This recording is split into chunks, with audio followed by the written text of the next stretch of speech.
Okay, so hello, welcome to this critique session. Just a short disclaimer, as I'm going through these images, I'm only going to provide constructive feedback. And don't take my word for anything I say in this video. This is only my opinion on your photographs, and I mean no harm by anything I say. So thank you very much everybody who sent in your images for me to critique. It's really cool to see that not all of them are actually street photos. So I've actually got an architecture image and a portrait image in here as well, which is really cool to see. So thank you both for sending those in. I really appreciate you engaging with this video. Like I did in my last, when I was critiquing my own photos, I've got Procreate running on this iPad so I can annotate all the images and things that I'm talking about so it's a bit clearer for you to see. So I'm actually just going to jump in here, and the first thing that I want to talk about is an image from my good friend Nico, who actually joined me on an episode of Street Journals a couple of weeks ago on street photography at night, where we gave a few tips about how to take better street photographs at night. This isn't a night image, this is like a rainy day image, and I just want to talk about this image before everybody switches off because of a technique that Nico's used in this image to capture rain. Now, the issue with capturing rain is that it appears bright. I know it's transparent, but it's better to photograph rain when you've got a darker background. If you're photographing rain and pointing it at a cloudy sky, pointing your camera at a cloudy sky, you're not going to be able to see the rain very clearly. So a technique that you can use is to photograph the rain or isolate it in shadow. And that's what Nico's done here to actually show the rain in this picture, because otherwise it'd be quite flat. There wouldn't be much going on. There wouldn't be much of a story. There wouldn't be much movement in the image. Wouldn't be much drama. The only thing that would sort of accentuate the fact that there's rain, or the fact that it's raining, is the guy holding the umbrella and the mist on the window. So Nico's done a really good job here of highlighting the rain. So I'll show you what I mean by that. So if I zoom on in this image, you can see that all of the rain is highlighted in this guy. And that's because he's wearing a dark blue suit and the rain contrasts with his suit. If you look to either side of him, you can't see any rain either side of him because it's bright. And similarly, you can't actually see it on the grey very well, which is interesting. So the rain really needs a very dark spot for you to be able to see the rain, essentially. You need that contrast. And like I was saying earlier, the only thing that would help you realise that it is raining is the guy's umbrella and this bit of mist on the window that only really shows up when it's been raining or when it's really humid outside. So what do I think of this image as a whole? I really like the overall composition of the image. I like the fact that it's divided up pretty much into thirds. If I just draw on that grid, I like that the umbrella is in the top left third here, so that overlaps on that little cross section there. I like that the wall here is on the right hand third, and also really like the matching colour between the umbrella and the ground. That sort of is for people with sight impairments, so they can feel where the edge of the road is. I can't remember what it's called, but I really like the colour between those two. It matches quite well. So overall, I think it's a really good image. I really like it, and I think that the colours and the composition and everything make it a very interesting street photograph. So this image has been sent in by Noah, so thank you Noah for sending this image in. This was taken in Baker Street, and this is a very popular spot for doing this kind of image. And I think this one works really well. I'm going to talk about the good points of this image and the bad points of this image, just because I think everybody's going to be able to guess what I'm going to comment on in this image. So what do I really like about this image? I like the highlight on the model, I guess. I like this big chunk of light coming down. I like the grill up here in the, I guess it's like a tube or a tunnel or a vent or something. And I also like the fact that you've got the Baker Street logo, the tube sign on the left. I think the light on the model's really good. I think that you've framed him and posed him really well. I do like the fact that it catches his shoulder and then fades away to darkness below him. And like I said, you've got everything really nice and straight. That works really well. And the fact that that's there as well works nicely. Now, the only thing that I would change about this image is I'm really not a fan of like selective color images. I think it's really cool to see people experimenting things when they first start doing photography. But I do think that, you know, the walls in this station, I believe they're like sort of brownish brick, yellowish brick. And I just think that that colour would sort of bring the whole thing together. The fact that you've got the red there would probably be enough of a highlight on its own. And also the Baker Street logo has the yellow and the pink in it anyway. So personally, I'm really not a fan of selective colour image. I understand why you've done it, but that's the only thing I would change. Apart from that, I think the image works really well. Like I said, this is quite a well shot location, so it'd be interesting to know if you went back there and tried to get a different angle on this image, see if you could come up with something completely different to this and see how they contrast as well, just because it's a very popular spot for photography. But I really like the image and I think it works very well, so well done.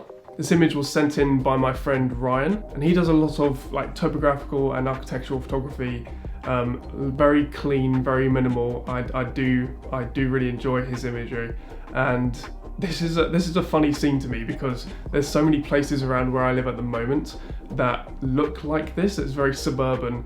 It's very sort of weird looking. It doesn't feel right when you're ever in one of those places. Everything feels a little bit too perfect, a little too refined, a little too samey. So I really like this image, and the reason that I like this image is because you've got this little car in the corner, and I think that adds personality. And you've also got a blue car here as well. So you've got these two cars that sort of link up, and I think that works really well. You've done really well with getting this cloud sort of coming out behind this building, filling that bit of the frame. And again, I believe you've done some keystoning to get it all the lines straight, which really does help you when you're doing this kind of photography, because otherwise things start to look like they're sort of going away and coming towards you. So I think that works really well. I like the composition with these two trees as well. This works really nicely. They sort of complement each other in the frame. I think it's a really cool image.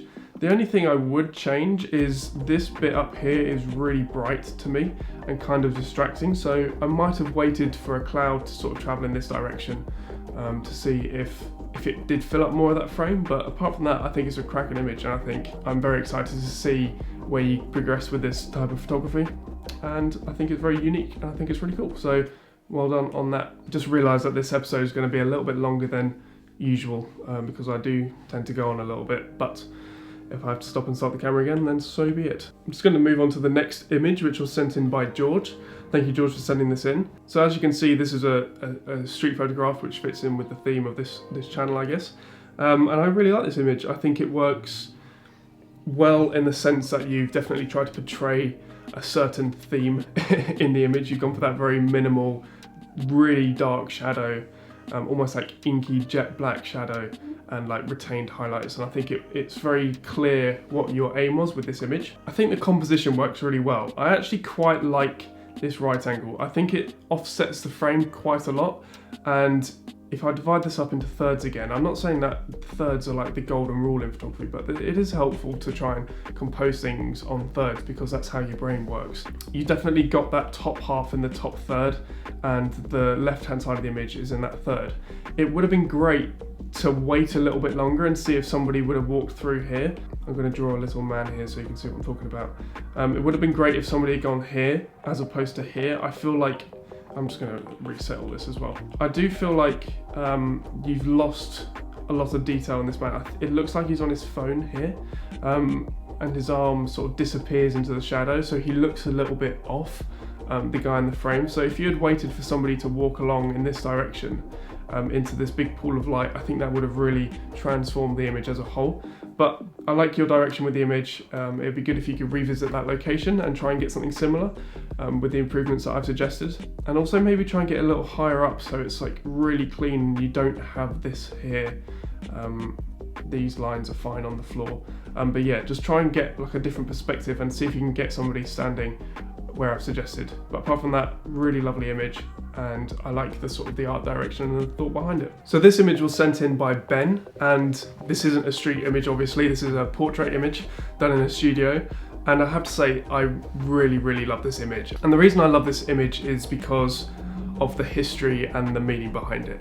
In a couple of days it is actually going to be Remembrance Sunday, and I think this is such a strong and powerful image, and it's very important that people our age still discuss and document these kind of things. I think it's definitely, that period in time definitely changed society as a whole, and I have a strong connection with this particular kind of imagery as well.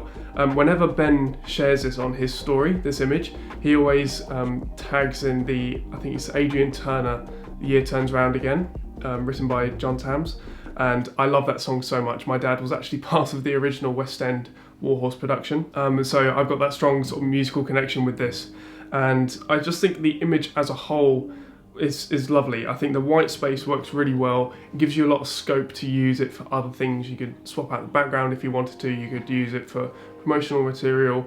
But I do think the white space actually works really well. And the reason it works well, and the reason that it wouldn't work particularly well if it was on a black background, is because of the highlight that you've got on the poppy. If I'm right in thinking, it looks like you've used a snoot. I'm just looking at the key light in this guy's eye. I can't really make out what it is. But yeah, it looks like you've used a snoot to highlight that section of the image. If you don't know what a snoot is, it's like a tube that it's like a modifier. So it's a tube that you put on the end of your light, and it basically concentrates the light into like a small dot, and you can really pinpoint certain images, certain things on the image, like the poppy, for example. I think the position of the guy is lovely. I like the fact that he's got his hands behind him. That gives you much more scope on his chest. And allowed you to position him so you could get that poppy right in shot and illuminated by the snoot. The only thing that I would change now, and I know this is being really picky, is I would have loved to have seen an organic poppy used. Now, this might have been unachievable at the time that you shot this image, but from a distance, the poppy looks really nice and the red is very clean. But when you start to zoom in, the poppy does look very plastic and the leaves themselves look plastic. I think if you'd been able to swap out the leaves, if anything, would have been brilliant. So maybe that's worth a reshoot, just to try and use an actual organic poppy, or even just swap out the leaves, just to make it look a little bit more realistic. And yeah, organic is the word I would definitely use in this scenario. So maybe just swapping out these leaves for something else. I do really like the rest of the image. I love the light behind him as well that's just coming through. You can see it sort of highlighted on his chin and up here on his eyes. And I do like the fact that you've caught that flash of red on the military cap. But yeah, lovely image, Ben. I really enjoyed that. This image was sent in by, I believe your name's Abby. I couldn't actually tell from your Instagram, but I think your name's Abby, so I'm going to call you Abby. Apologies if I've got that completely wrong. This is a really strong image. I do really like the composition of this image, and I like the fact that you've caught this guy here in the forefront with a little bit of light on him. If he hadn't have been lit up at some point, then the image would have been a little bit weird. He would have been a very dark object in the frame and he would have stuck out like a sore thumb. But I really like the fact that you've got these two characters in the frame, and I think they work really well within the entire image, especially this guy down here who's in this box, and this guy who you can sort of tell that they're coming out of somewhere. They're going into the light, as it were. Either they're coming out of a tube station or like a subway. But yeah, I think this image is very strong. The only thing I would change, and I don't know if you had time to shoot this or if this was the best frame, is this is a little bit distracting for me. It's somebody's backpack and like the bottom end of their shoe sticking out. I do really like the cafe in the background actually. Again, it's framed very nicely and you've got some chairs sticking out, and I think it adds a little bit of depth and a little bit of context to the image. So overall, really nice image. There's not really anything I would change apart from the person in the background. So yeah, nice work. So this is another one of Nico's images, and this is just again to demonstrate what I meant about photographing rain on a dark background to actually highlight the rain. If you look at this image, the further up we get towards that light, you can see that the rain completely begins to fade away as you go further towards the lighter parts in the image, but as you get closer towards the darker parts, you can really see the rain. And if you photograph at a shutter speed, I'm not quite sure what one I would use, probably around 120th of a second, if not longer, you get that little bit of motion in the rain as well. You can see that the raindrops actually get a little bit longer, so that again will aid you in photographing if you want to get the rain in your shot. Now, this is a gorgeous image. I think the perspective works very well. I know where this is. I believe it's down by Tower Bridge and City Hall. I believe that's one of those buildings. And this guy in the blue umbrella is fantastic. He just provides that little pop of colour. The one big thing with this image, and the only reason I'm talking about this is because I heard a photographer talking about this in a podcast, and I applied it to my own work, and it was just it was like a passing comment, and I took it on board, and it's actually changed the way that I think about cropping my images in post-production. It looks, Nico, like you've used a 16:9 crop vertically, and I understand why you've done that, because you want to show the scale of this building.